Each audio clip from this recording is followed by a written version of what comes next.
ஒரு முறை அரசர் தெனாலிராமனை கூப்பிட்டு, உன் மனைவி கையில் வளையல் நிறைய போட்டிருப்பாங்களா அப்படின்னு கேட்டாங்க. ஆமாம் அரசே, அவங்களுக்கு கண்ணாடி வளையல்னா ரொம்பவே பிடிக்கும். அதனால 2 கைகள்லையும் நிறையவே வளையல் போட்டிருப்பாங்க அப்படின்னு சொன்னார். இதை கேட்ட அரசர், அப்படின்னா உன் மனைவி கையில் எத்தனை வளையல் இருக்குன்னு நீ எப்பயாவது எண்ணியிருக்கியா அப்படின்னு கேட்டார்.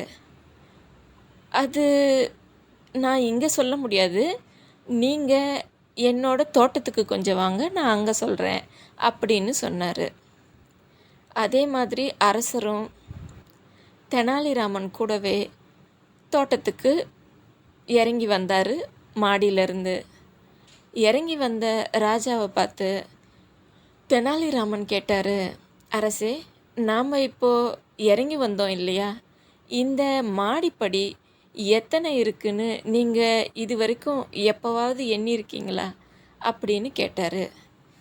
இல்லையே, நான் இது வரைக்கும் இதை எண்ணி பார்த்ததே இல்லையே அப்படின்னு அரசர் சொன்னார்.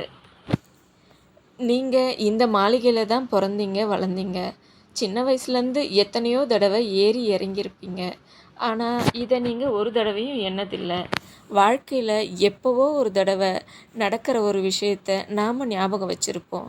தினமும் நடக்கிற விஷயத்த எப்போவுமே நம்ம மனசு ஞாபகம் வச்சுக்கிறது இல்லை அப்படின்னு சொன்னார். உண்மைதான் தெனாலிராமன் நீ சொல்கிறதுன்னு ஒத்துக்கிட்டாரு அரசர். மற்றும் ஒரு நல்ல பதிவில் சந்திக்கலாம்.